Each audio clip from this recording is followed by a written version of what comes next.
Mata upu e lua se furufitu. O le fato ila loina o malo uma e nepu kanesa. O le amatanga o le nofua inga Yoakima le antali o Yosia, le tupo yuta, na o mai eile nei a fionga ya Yeremia mai ya Yehova ua whapea mai. Ua whapea ona whetalai mai o Yehova ya te au.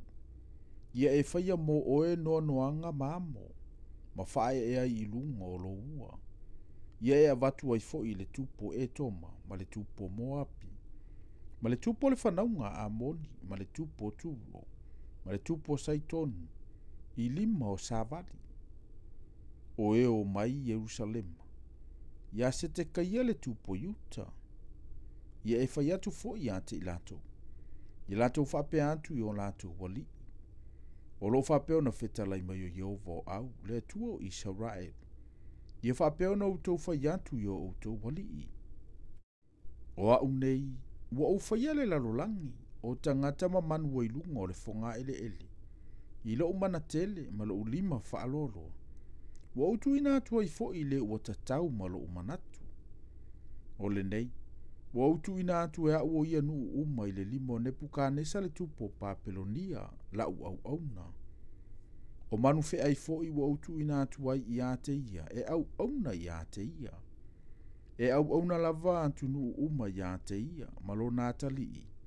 Ma le atali o lo natali i. Se ia o iona lava po lo na nuu. Ona au auna le o ia i nuu e tele ma tupu sili. A o le nuu uma ma le malo, e le mawhai ona au auna i le na Nepukadnesa le tupo Papelonia.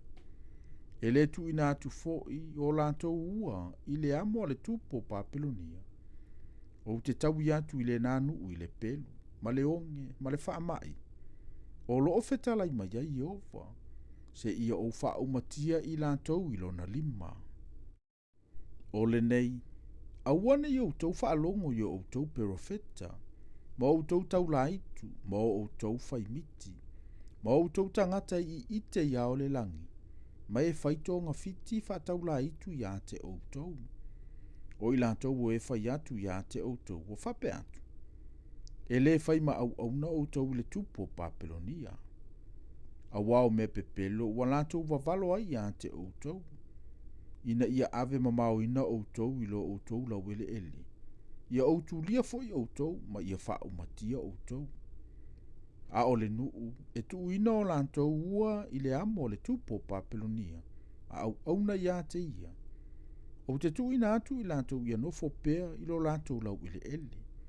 O lo ofetalai mai ai Jehova, lantou te ngalurue ai, ma lantou no nofo ai.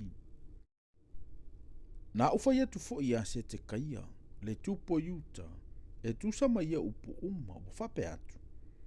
Ia utou tu ina o utou ua i le amo le tupo Papelonia, ma au auna ia te ia malona nuu. Ia ola ai utou. Sea e le mea tau te fioti ai, o oe malonu, i le pelu, ma le onge, ma le whaamai.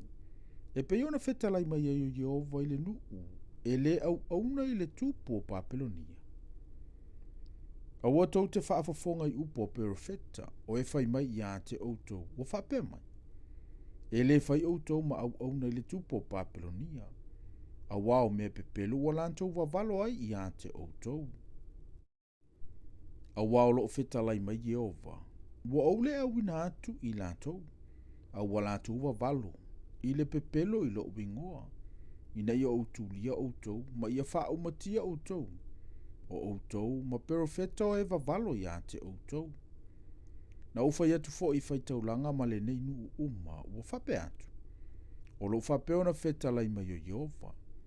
A wotou te whaalongo i upu o outou perofeta, o e wawalo i ate outou, ua whape mai. Whauta, e taalise ona toe au maia mai Papelonia, o ipu o le whalo Jehova. A wao mea pepelo walatou wawalo ai i ate outou. A uatou te whaalongo i ate i latou. Ia outou au auna i le tupo Papelonia. Ia ola ai outou. Se ale me whai e ile nei a aima whaatafunanga. A whai fo i o perofeta i latou. Pe a whai fo i wiñate i latou le a fionga Jehova.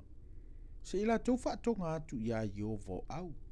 ina ia leo o antu I Papelonia o ipo o totoi le fale Iova, ma le fale o le tupo Iuta ma Yerusalema.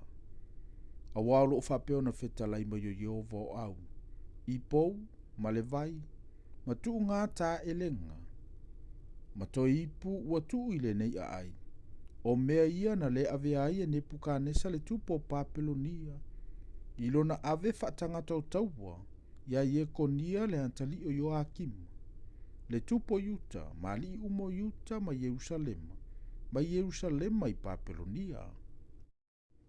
A wao lo whapeo na whetalai mai o Iova o au, le atuo Israelu. I ipu o totoi le falo Iova, ma le falo le tupo Iuta ma Yerusalema. E ave ina atu ia mea I Papelonia. E iai fo I le mea se I o I le aso o te asi atu I ai. O lo whetalai mai ai Iova.